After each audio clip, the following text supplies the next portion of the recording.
Hi folks, this is my November entry for a video blog I started earlier this year on mental health from an East Asian perspective. As of today, 4 years ago, my maternal grandmother, my pawpaw, passed away around 6 o'clock Toronto time.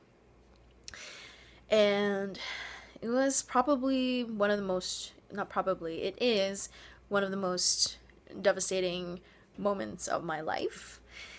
It was devastating not just because of her passing, but the fact that I was supposed to fly there a week before she passed away. So I missed her by a week. And it was really hard. When I got to Hong Kong, I slept on her bed and cried all day for the approximate 2 weeks I was there. I remember sifting through photos of her and just crying and just laying on her bed in her apartment almost the whole time I was there.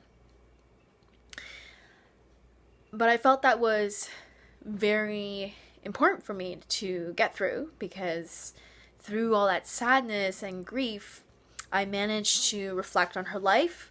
I thought about her and I thought about how I could continue to have her in my life.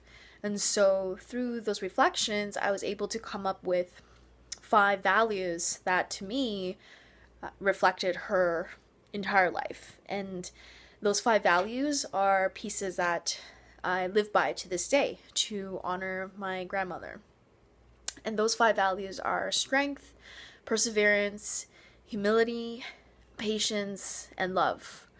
And those 5 things are basically everything. Every time I wake up or I need to calm down and ground myself, those are basically the 5 values that I think about.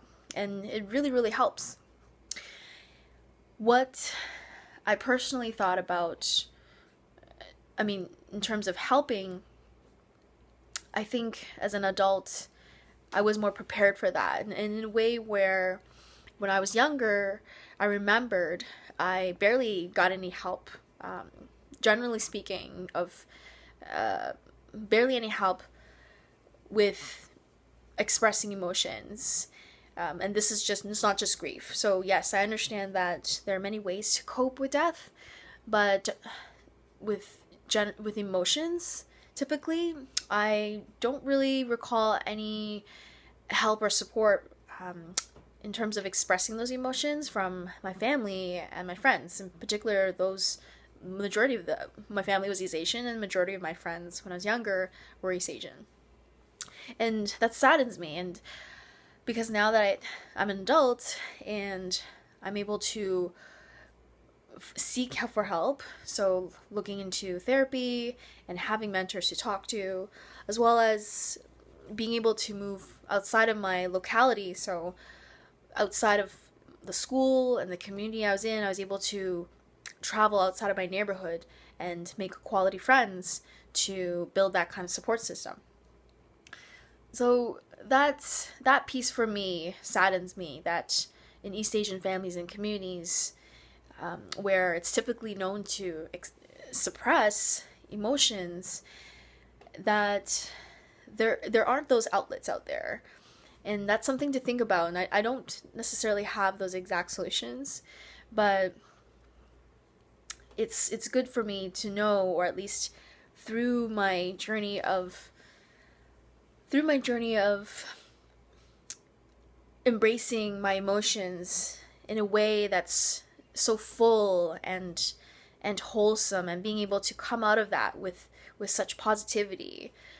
Those pieces are things I think about in terms of not just for myself, but for being able to support folks who need me to be there to support them.